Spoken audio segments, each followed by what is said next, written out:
Tonight, thousands of migrants are either sleeping along the border, trying to get into the United States, detained, or waiting for their court date in a backlog of millions of other cases. All of this happening just a day before a major policy shift could reshape the asylum process. Title 42 will lift tomorrow evening, 1 minute before midnight, and thousands have been crossing en masse at places from California to Texas, where many swam across the Rio Grande from Matamoros, Mexico, met on the United States side with members of the National Guard. In Tijuana, people camped out overnight at the border wall. One thing the United States government has told them is that they have to use an app to ease the asylum process. But for many, the app isn't working. The app crashes. There's 5 in my family, and it always tells me it's full. Migrants aren't only coming from Central and South America. People as far away as Turkey and China have come to claim asylum at the southern border. One father says he left his baby in Jamaica, and the conditions at the border have not made the trip worth it. Never know. You didn't know? If I didn't know I would have come up here. I would have wasted my money and come here. So. You understand? I would have come. If I didn't know so this situation I go on, I would have come. Now, President Biden has deployed military aid, and the Texas governor is sending his own border force as well, while communities are scrambling to deal with the thousands of new migrants every single day. Up north, cities hundreds of miles from the border are pitching in. In Denver, food banks are helping feed asylum seekers. And in Texas is still busing migrants to cities like Philadelphia, New York, and Chicago, all taking in new arrivals by the day. Joining us now from the border in San Diego is NBC News correspondent Gad Venegas. Gad, it's wild to see so many people crossing right now. Is there a rush at the border right now, this rush that we see before Title 42 expires, or is this going to ramp up even more? Gadi, I think we are already seeing what we're going to see for the next few days. That surge already began days ago. We've seen thousands arrive at the U.S.-Mexico border. And, you know, Gadi, it's important to mention something that has not been reported by a lot of the media, and it's that a few weeks ago in Mexico there was a fire at an immigrant detention center in Juarez. But what hasn't been reported, that I've been told by some of the NGOs, is that Mexican immigration officials in Mexico have eased off on a lot of the restrictions that they had for immigrants traveling throughout the country since the fire. And the aftermath coincided with the end of Title 42. I spoke on the phone with a member of an NGO today in Tapachula who said in the last few weeks, immigration officials have allowed immigrants to travel through Mexico more than they did before. Along with that, we have the lifting of Title 42 and immigrants that have made their way to the border. So we can expect to see more of them arriving, as we've seen these last few days. Every morning here at the San Diego border between San Diego and Tijuana, hundreds and hundreds more arrive, many of them understanding that the changes are coming when it comes to the policy. Others tell me they don't really understand, but they see that under Title 42, certain individuals have entered the U.S. and are under that asylum process, so they want to be able to do that. But most do tell me that they want to request that asylum before any type of change happens. And we've already seen the migration surge that has happened in the other parts of the border, Gadi. Gad, that's fascinating. Just to clarify here, so what you're saying is, what you're hearing is that that fire that happened has created a situation in which Mexican officials may or may not be backing off, and instead of the pressure that they were receiving from the White House and the United States from saying, hey, can you keep people from coming and reaching the United States border, they're saying, like, no, we're going to back off a little bit, and people have been flowing a little bit more unrestricted? Well, Gadi, I made a call to a member of an NGO who works in Tapachula. We've been to Tapachula. That's the border between Mexico and Guatemala. And I said, look, we have a surge at the border. What's it like down there? What are you seeing? And he told me we're seeing a lot of migrants come in through Mexico. He said the biggest difference since the fire, we've seen Mexican immigration officials here, and I've heard throughout all of Mexico. He told me that the immigration officials are allowing migrants to travel through Mexico, whereas before they had roadblocks. There were many more restrictions that kept migrants in place in different places in Mexico, not allowing them to always travel north. What he tells me is that now the town of Tapachula, the the thousands that were waiting for a permit or to be allowed to travel have left and have made their way up to the border. So he tells me we can't expect to see a lot of migrants come up here, maybe some because of the lifting of Title 42. But according to the member of this NGO that we spoke to, it also has to do with Mexican immigration just easing off on those restrictions that existed in Mexico before. And to be clear, because of that fire, members of the Mexican immigration agency are facing charges in Mexico. That's a complete separate process. So it's hard to know if, in fact, immigration has asked their agents to ease off on these restrictions, or that's just what the NGOs are seeing. But definitely we are seeing more migrants make their way to the U.S. border as we've reported those arriving, Gadi. That makes so much sense. A fire, a deadly fire near the border, having ripple effects all the way down at Tapachula, basically the choke point of migrants crossing over from Guatemala to Mexico. Gadi, I do want to ask about this app that people are supposed to use to claim asylum or at least get the process started. What more can you tell us about some of the problems that people are having when they try to use it? So the first problem people reported was at the point where a profile is created, individuals have to upload a photo. A lot of the people said to me that the part where the photo would be uploaded would freeze the app, and it was quite difficult for them to upload that photo. Now, for those that were able to create the profile and upload the photo, the next challenge was to be able to book an appointment. There was something with the app where it would time individuals out. Gadi, when I asked someone to show me, do it in front of me so I can see exactly where it freezes, this individual picked up the phone and started moving his fingers so fast I couldn't see what he was doing. I said, can you please slow down? And he's like, no, I have to do it fast because it'll time me out if I don't. So we've now heard from CBP that they're making changes that are going to allow individuals to do this process for 23 hours before it times them out. The other issue was that once they got to the part where they would try to book that appointment, there were no appointments available until the next day. And then the following day, the individual would go to open that, get to the appointments, and it would say the exact same thing, come back tomorrow. So essentially no appointments being available. The government has informed that they are adding more appointments to the system, and they're making some changes that will allow it to also handle a larger volume. They also add that the individuals that created the profile the earliest will have priority for those appointments that are going to be added to the system, Gadi. Gadi, so much context from the ground that I haven't seen anywhere else. Thank you so much for your reporting. And former President Trump is back on the campaign trail tonight, just a day after a New York jury found him liable of sexually abusing and defaming writer E. Jean Carroll and saying he has to pay her $5 million in damages. I'm overwhelmed with joy and happiness and delight for the women in this country. Before yesterday, there was a concept of the perfect victim. The perfect victim always screams, always reports to the police, always makes note when it happened. And then her life is the perfect victim's life is supposed to fold up, and she's never sort of supposed to be happy again. And yesterday we demolished that old concept. It is gone. It is gone. Meanwhile, Trump has called the verdict a disgrace, still claiming that he does not know who Carroll is. Now, he didn't show up in person for that trial, but tonight he'll be in a CNN town hall in New Hampshire taking questions from a live audience of voters. NBC News correspondent Vaughn Hilliard joins us now. Vaughn, he didn't show up for the case, but he's showing up for a whole bunch of live questions that are going to be thrown his way. How do you see all this playing out for his base? Right. This is notable here because right now Donald Trump is at his highest point in Republican 2024 primary polling to date here. And his poll numbers have only gone up since he was arrested in New York City a little over a month ago on those hush money payment charges. So now, just one day after a jury found that he sexually abused E. Jean Carroll and then also defamed her, this is really a moment for the Republican Party. There are other alternatives to Donald Trump, Nikki Haley, Asa Hutchinson, potentially Mike Pence and Ron DeSantis. And so it's going to be interesting to hear the questions from these New Hampshire Republicans to Donald Trump as they weigh whether to make him their nominee again to face Joe Biden next year.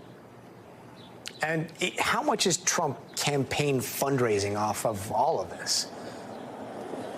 They actually just earlier here today, they put out an email blast going to their entire email list saying, we're on CNN for the first time in 7 years. That's who they're doing this town hall tonight with. And it's notable because Donald Trump, advisors tell me, they're trying to recreate more of his 2016 campaign when it was less about Republican and Democrat and more about, you know, this idea of the MAGA movement that he was creating and trying to take down those big forces that were hurting the people. And now he's really used that as his own defense, suggesting that this is political persecution against him and part of a grand scheme to try to undermine this political movement. We should expect him to go on stage and reiterate a lot of those claims. Of course, his claims about the 2020 election are false.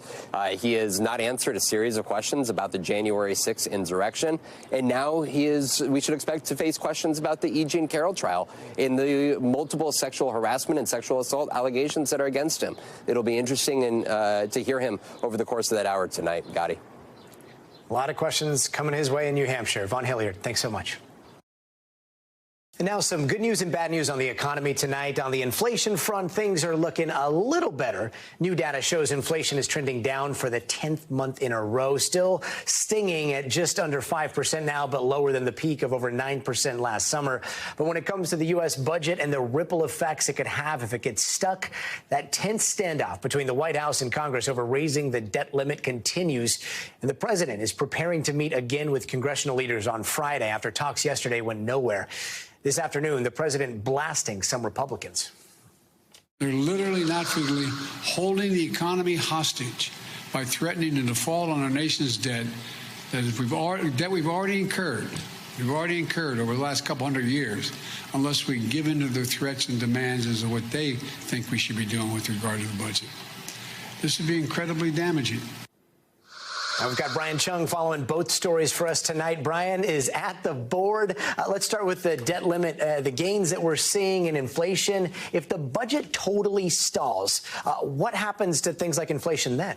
Yeah, well, Gadi, it's important just to step back and talk about what is the debt limit in the first place, and it concerns this chart, right? The total U.S. public debt. And the debt limit is a statutory cap on how much the U.S. Treasury is allowed to issue in debt. And that cap right now is about $31 trillion, which, as you can see, we have already blown through. The U.S. Treasury has extraordinary measures they can use to continue to pay the bills until that time when we might run out of cash. But we're really talking about that June 1st date that the Treasury estimates we will run out of cash, at which point what happens? Well, here's how things could go. The United States would be unable to pay its bills. It might then have to tap other types of social programs, like potentially Social Security, like potentially the food stamps program, to keep the lights on. After that, you might see credit ratings agencies say, you know what, U.S. government debt isn't as creditworthy or as trustworthy as we thought. They would downgrade the United States. In that case, interest rates would spike because U.S. Treasury yields are very much hinged to what happens with what U.S. credit rating agencies see. And then the worst case scenario will be the United States defaulting, which would be not paying the bills, and then this could just create an exacerbation of all of these other factors. Now, this all sounds like doomsday, but Gadi, it's important to remember 78 times in the past 7 decades we've avoided any of these outcomes. The United States has never defaulted. Hopefully, we can make that 79 in this debate as well. Fingers crossed. As for today, we saw the good inflation numbers, or I guess you could call them kind of good, 5%. Things are still feeling super pricey, though. Why are things like food and cars and clothes still so expensive? Yeah, well, let's talk about those numbers and just contextualize it a little bit. And you described it very well. There's still a sting, but that sting isn't as harsh now. And that's because we saw the numbers actually decline. So 4.9%, that's how much more expensive things are in April of 2023 compared to April of 2022, which is a slower pace than the 5% that we saw in March of this year compared to March of last year. Now, where did we see these changing prices in the categories that are measured by the Consumer Price Index, which comes from the government? Well, we saw it in these categories. So, for example, we looked at food, for example. Prices actually leveled between March and April. And then we also saw energy prices going up. So gasoline prices did rise between March and April, although they're still much lower than they were in the summer of last year. Certainly some good news. But shelter, this is the one that most Americans feel, up 0.4% between March and April. This is the largest expenditure for most households. So it's still going up because you see that plus sign. But again, it's a little bit slower, though, than that 0.6 figure that we saw between February and March. So again, overall price pressure is decreasing, although prices are still going up. Americans continuing to face that at the store. We'll take whatever good news we can get. Brian Chung, thanks so much. And we've got much more ahead. Congressman George Santos has admitted to padding his resume. He hasn't worked at Goldman Sachs. He hasn't worked at Citigroup. He even is a bit fuzzy on his Jewish heritage. But now Santos's credibility is on the line as he pleaded not guilty to allegations of fraud and money laundering. Will his previous admissions to stretching the truth come back to haunt him? That's coming up next. Welcome back, and here are some of the other headlines we're watching tonight. An FDA panel is green-lighting the first birth control pill available over the counter without a prescription. Now, the full FDA will vote on that later this summer. Officials in Phoenix are starting to move people out of its biggest homeless camp called the Zone. Hundreds of people have lived there for years.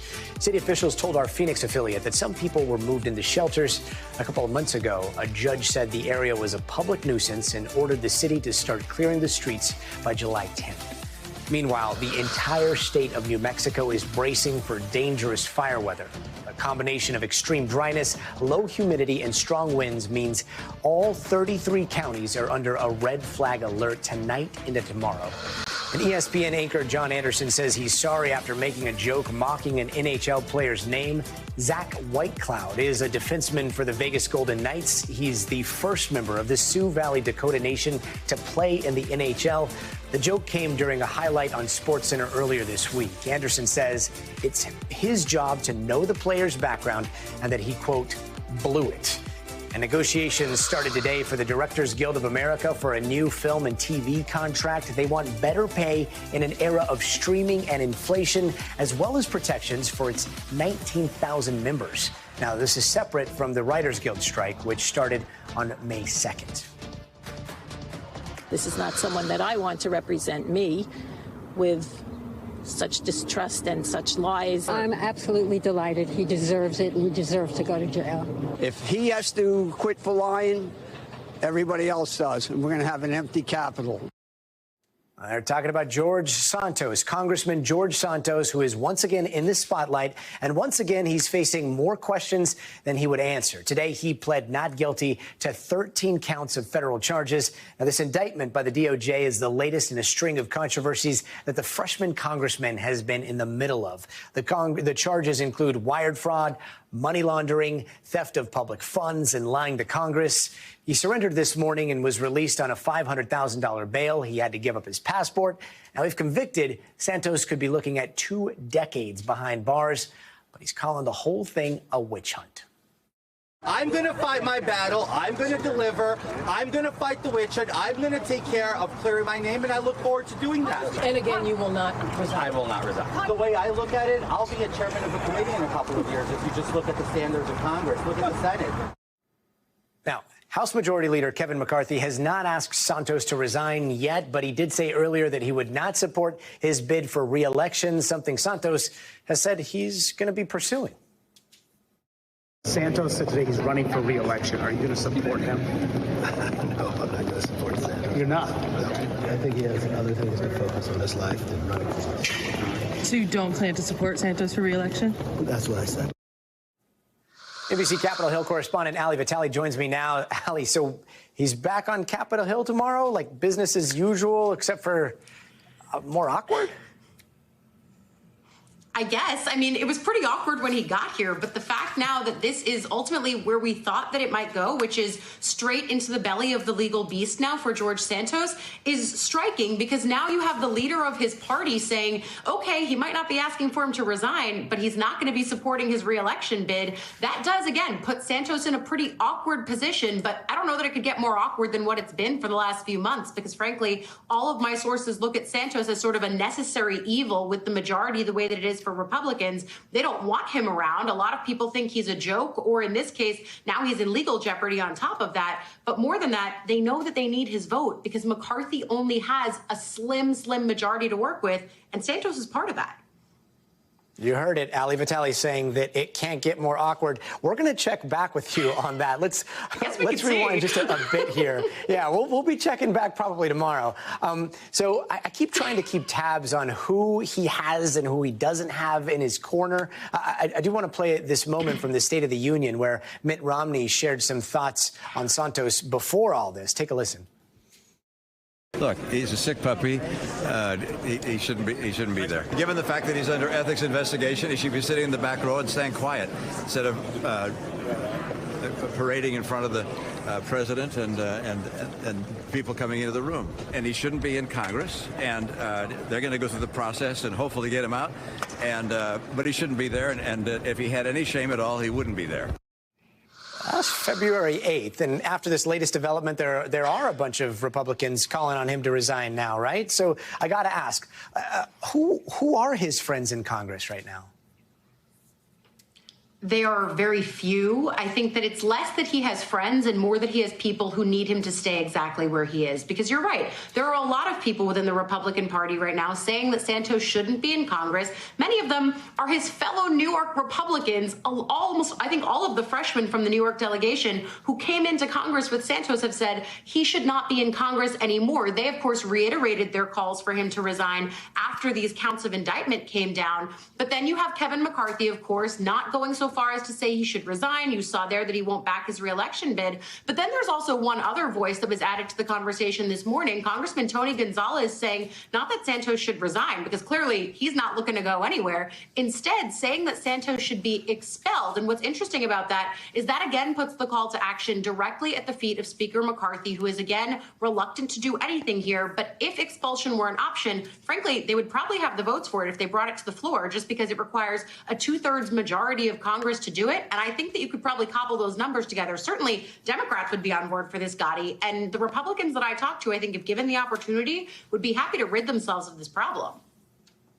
Ali Vitale will be checking back with you tomorrow. Thanks so much. And now heading to Allen, Texas, where that mall shooting happened over the weekend. The shooting left 8 people dead and 7 others hurt, including 3 kids. Now take a look at this new surveillance video that was just released. It was taken from inside a restaurant, and it shows a worker there leading people to safety through a back door. Meanwhile, the community continues to hold vigils as it tries to come to terms with the bloodshed and the innocent loss of life. My little nephew goes to school with the 2 Mendoza girls, and it's really had an impact on him. You never think it could happen to anyone you know or anyone you love, and just like that, the snap of a finger, you know, everyone's lives can change. It just breaks my heart for these families. I don't know what I can do, but it makes me really want to try to do something to just address the shooting situation. NBC's Maggie Vespa has more from Texas. Maggie?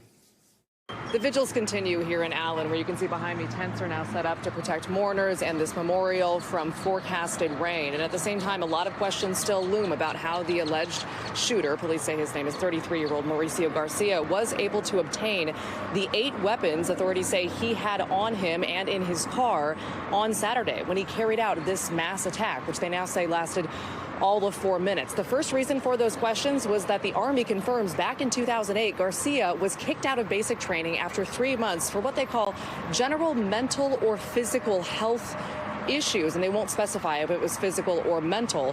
The second reason for the questions is that authorities say Garcia, in the weeks leading up to the attack, posted gratuitously on a Russian social media platform about his plans for this attack. They say he posted photos of this mall, a blueprint of the mall. He posted, they say, receipts for the guns and ammo that he had purchased, again, leading up to this. And they also say he posted a lot of rants against minorities, against women, and photos of his white power tattoos, including in some, you can see, swastikas. Authorities say they're looking into all of that. They're kind of at a loss for words, but that is part of their investigation. And of course, at the same time, the 8 victims here remembered, including among them 3 young children from 2 local families. The Mendoza sisters, Sophia and Daniela Mendoza, 8 and 11 years old. Their superintendent remembering them as rays of sunshine. There is another vigil planned for here tonight. In the meantime, this mall remains closed indefinitely. The owners of the Allen Premium Outlet saying in a statement they are outraged by the violence that continues to plague this country. Back to you. Maggie Vespa, thanks so much. And coming up, we've got a wild story for you out of Utah. The woman who wrote a children's book on dealing with grief has now been charged, get this, in her husband's murder. That full story is straight ahead. But first, you gotta see this. A kitten in San Diego was trapped inside the frame of a truck. The driver heard meowing coming from somewhere in that truck. Her little head was stuck in a hole, but luckily, that 8-week-old kitten was safely rescued, giving this furry little pal the perfect ending. We'll be right back.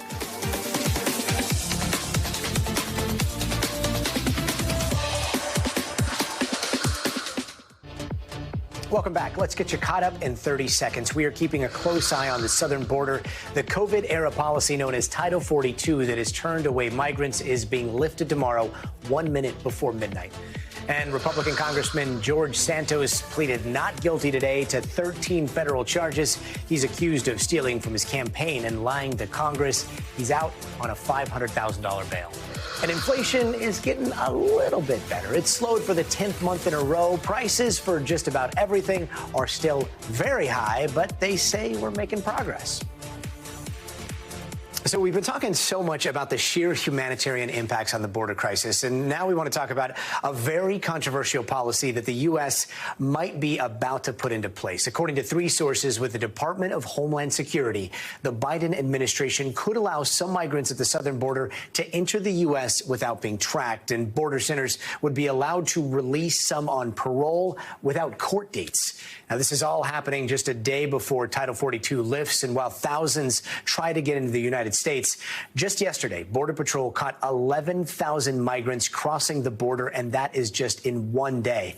NBC News national security correspondent Julia Ainsley joins us now from the border in El Paso, Texas. Julia, so a lot of people are going to be able to come to the United States and not be tracked. How does that work, and who qualifies? Yeah, that's right. So Secretary Mayorkas was asked about this today, and he said it would only be a small number. But my sources say it really depends on how many start crossing the border. This is designed, Gadi, to try to limit how much these border processing facilities are overwhelmed. People I've talked to said it's a public health concern. They're already at 27,000 in capacity, and they only have room for a little over 18,000. So when you have more people expected to come when Title 42 lifts, they want to start releasing them. Typically, if you're released, you get a court date. Now they've started releasing them without court dates, and adding to that, this new policy would release some migrants without a court date. They'd be on parole, expected to report to an ICE office, and they would not be on a program known as Alternatives to Detention. That sometimes looks like an ankle monitor, a geolocator, checking in on an app. You have to let someone know where you are in the country as you report to ICE and move through the immigration process. But we're told because of funding issues, they can't put everybody on that program. In fact, I asked the chief of Border Patrol, Raul Ortiz, about that today, and he said, look, I would love to put everybody on that program, but I just can't. It comes down to numbers here, Gadi. It's wild because this is something that I've been hearing for a couple of years now. Some people almost blaming it on falling through the cracks, and to hear it almost become a policy or a memo going out is pretty remarkable. And I do want to talk about those numbers. I know the other day you said that you saw about 1,000 people cross behind you. Yesterday, 11,000. The sheer numbers that are coming across right now, how do you think things are going to go in the upcoming days?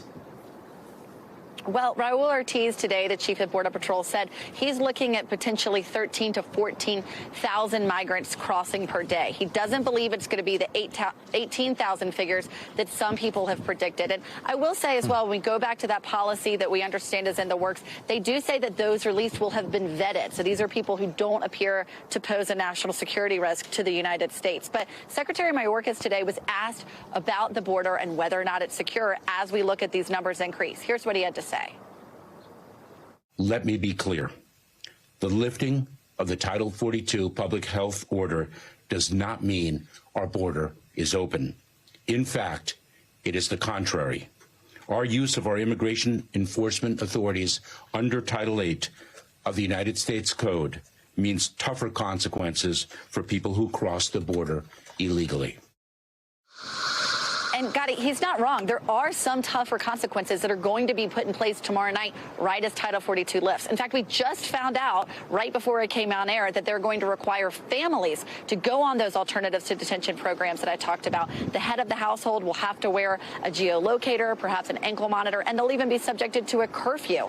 Other asylum seekers won't be able to apply if they didn't first apply in the country they passed through on their way here, like Mexico. There are a lot of ways that they're trying to make it harder to claim asylum at the U.S. border while making it easier to apply in your home countries. But again, at the end of the day, if they have too many people show up, they have to have some measures in place to release people and relieve the pressure and not have those buildup and public health concerns that we talked about.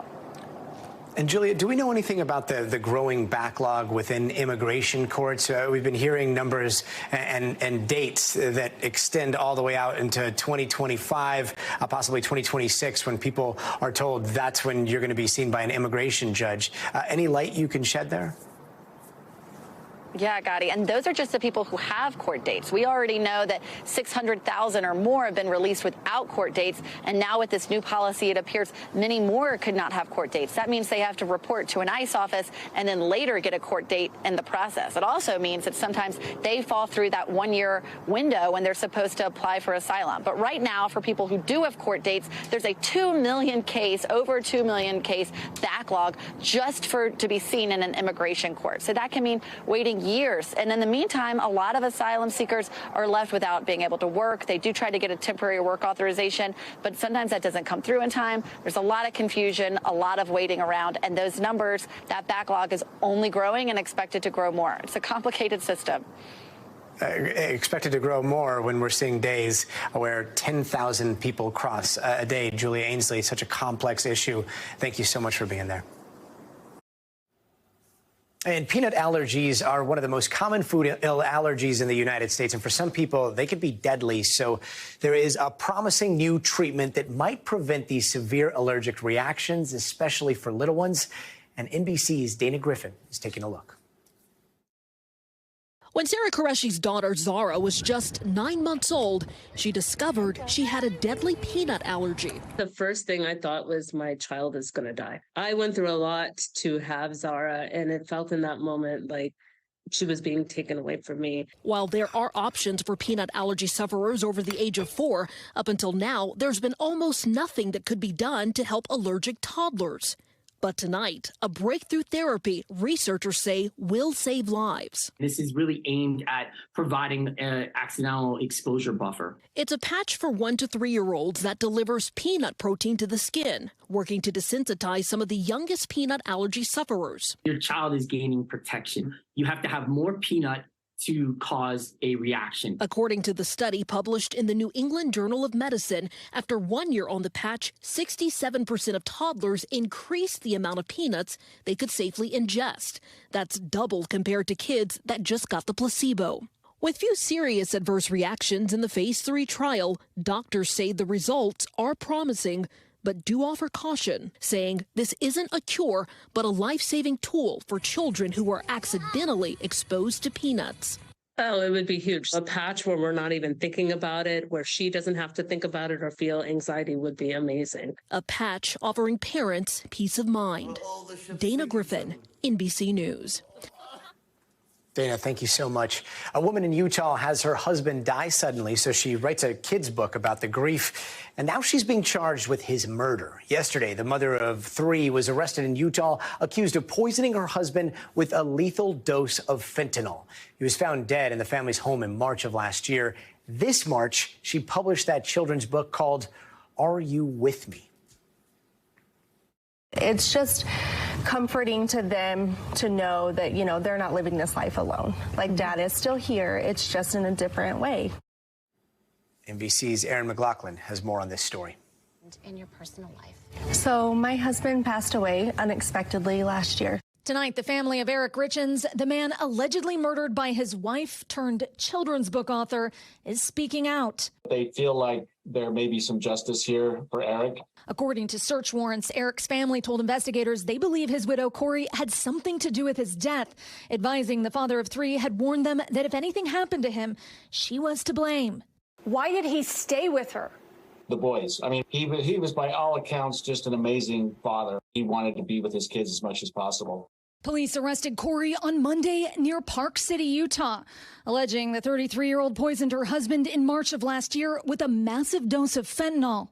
Corey's arrest a month after promoting her children's book on grief, inspired by Eric's death, calling him an amazing husband and wonderful father. So you actually wrote this book with your children? I did. According to court documents, an autopsy revealed Eric had 5 times the lethal dosage of fentanyl in his system.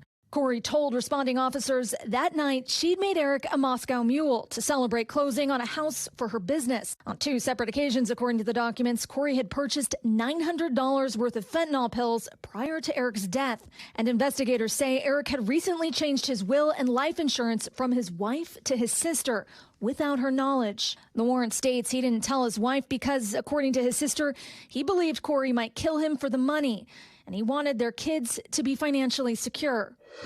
Corey Richens is charged with aggravated murder. She has yet to enter a plea, and her attorney has declined to comment. She's expected in court next week. And let's go around the world in 80 seconds. Protests in Pakistan have turned deadly. Officials there say at least 4 people have been killed and around 1,000 people have been arrested. And the violence broke out yesterday after former President Imran Khan was arrested on corruption charges. Khan also faces a number of other charges, including terrorism. The Ukraine military claims that they have pushed back Russian troops from the territory around Bakhmut. Now, these Russian forces are part of the Wagner mercenary group, which has recruited prisoners to fight on the front lines, and they've been leading a full-on attack on Bakhmut for months now. The city has been nicknamed the meat grinder because of the number of troops getting hurt or killed there. And in Kenya, an alleged cult leader who's accused of ordering his followers to starve their children and themselves to death has been denied bail. Officials say at least 145 people are dead as a result, and hundreds are still missing. Authorities are now looking for remains in shallow graves near where the followers were living. Now, swimming in general is one of the most physically demanding activities out there. But what about swimming across the English Channel? That is a 21-mile swim between the southern coast of England and the northern edge of France, and it is no small feat. However, one man from Las Cruces, New Mexico is about to do it. We've got him here with us. Ben Beard joins me now.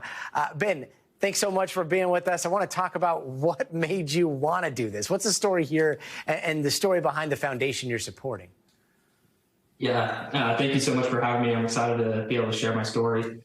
What made me want to do this was setting a big goal for myself. In fall of 2019, I was 2 years into business, and my business had grown to about $9 million in revenue, and I was looking for direction, looking for help. And I ended up on a webinar one day with Grant Cardone and signed up for a mentorship program, and we started talking about goal setting. And in that program, he talked about setting goals so big it started to touch all the parts of your life. And I've had a lot of different fitness goals over time, but this one started to touch my life. In order to swim the English Channel, I was going to have to be physically prepared to do it. I was going to have to be financially prepared to make the trip over there. I was going to have my business in a place where I could leave for 2 weeks and everything would be okay, and had to have my family on board and so on. And so it just became this big kind of goal that touched all the parts of my life. And so that was my first big 10X goal. And that's why I decided to support the Grant Cardone Foundation with my English Channel swim. So I got to ask, what's training and prep looking like? I went to NMSU. I mean, I keep thinking Las Cruces, like you got the Oregon Mountains, not a lot of open water swimming there unless you, I don't know, go to like the rec center or something. What's your training process look like? Yeah, it's hard. There's not a lot of open water. The Rio Grande is usually what we call the Rio Sand. There's not water there either. So I actually swim at New Mexico State University most of the time. And then during COVID, when the pool was closed down, we bought a new house. And with that, we ended up buying a swim spa, so kind of a water treadmill so I could swim in my own backyard. Water treadmill. I do want to ask, and this is probably just a dumb question that you get a lot. I know that the times have been anywhere from like 6 hours to 13 hours. Swimming, I get so incredibly hungry. Can you eat while you're doing this? Or do you think you're going to get hungry? Absolutely. Yeah. So when I'm doing this 6-hour training swim, I'm stopping about every 40 minutes or so and figuring out what to eat. It's been a challenge, but I think we've kind of dialed it in. I'm going to be doing some pureed black beans through a kind of a applesauce pouch, a reusable applesauce pouch, and then mixing that with, or not mixing it, but alternating that with mashed potatoes. So I got a little bit of protein, a lot of high carb foods that are easy to slurp down and eat quickly. And then I'll be drinking hot chocolate to get a little sugar and some added warmth. Sounds delicious with a lot of salt, I imagine. Ben Beard, I can't wish you enough luck. Thank you so very much. Thanks for joining us tonight. Yeah, thank you. Awesome. And you can check out his foundation on the website there. And before we head out, we're going to bring you the future of everything. Tonight, our own Jake Ward has more on what Google is doing to take on these fast and furious AI advancements. So stick around.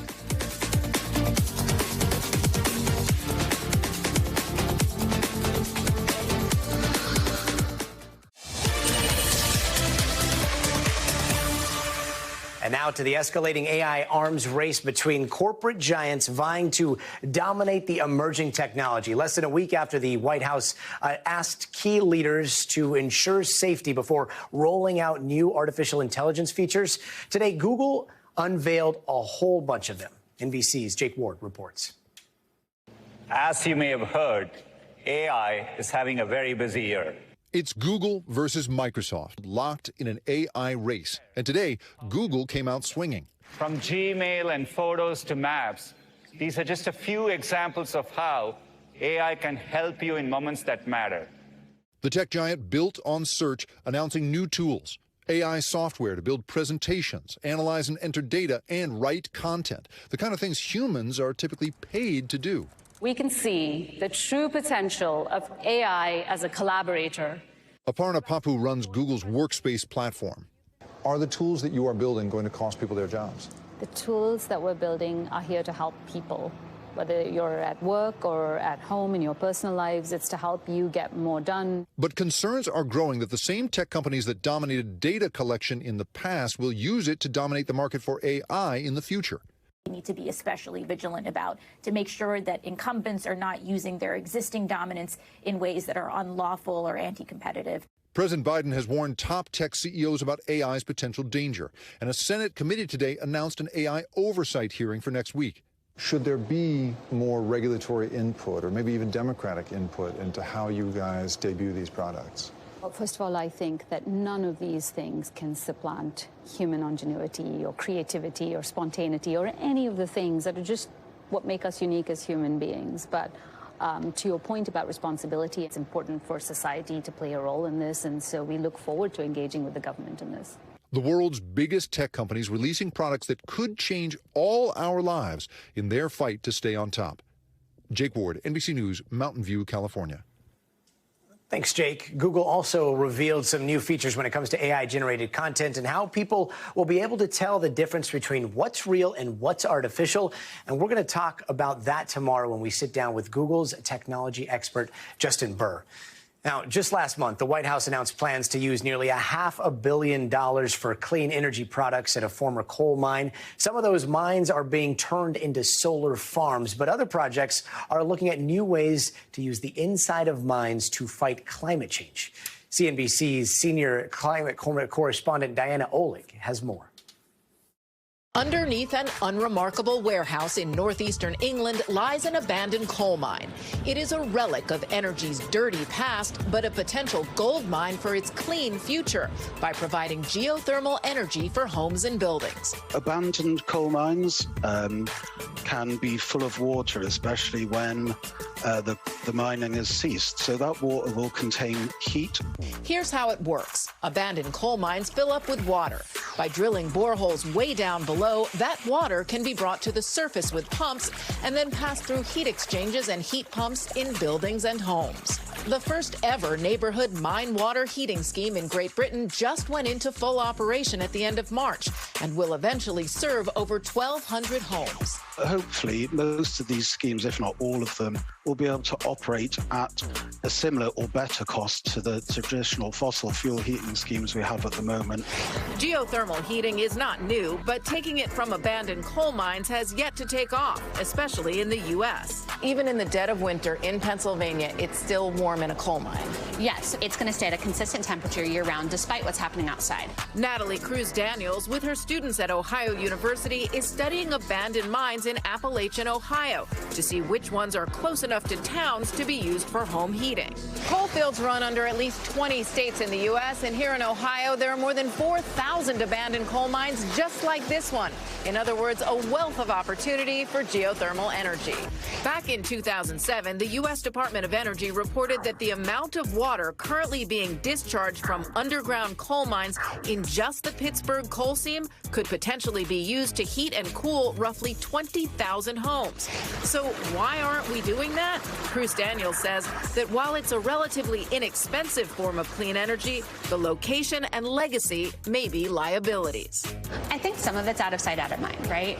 When we look at investment in new technology and investment in clean energy in Appalachia, it's limited. Coal is controversial, so investors don't target the coal regions, which she says is a mistake.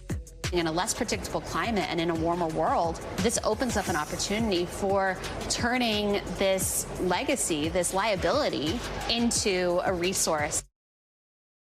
Fighting climate change in the heart of coal country. CNBC's Diana Olick, thanks so much. Before we go, here's some of the stories we're watching for tomorrow. We've got live reports from the U.S.-Mexico border as we near the end of Title 42. That's the rule that quickly sends migrants away, and it's been in effect since the pandemic, and it expires tomorrow, 1 minute before midnight. Now, speaking of the pandemic, the COVID-19 public health emergency also expires tomorrow. We're going to tell you what those changes could mean for you. And we are keeping an eye on those ongoing negotiations out of D.C. on the debt ceiling as that June 1st deadline approaches. That does it for us tonight. I'm Gadi Schwartz. We'll see you here tomorrow. But until then, stay tuned now.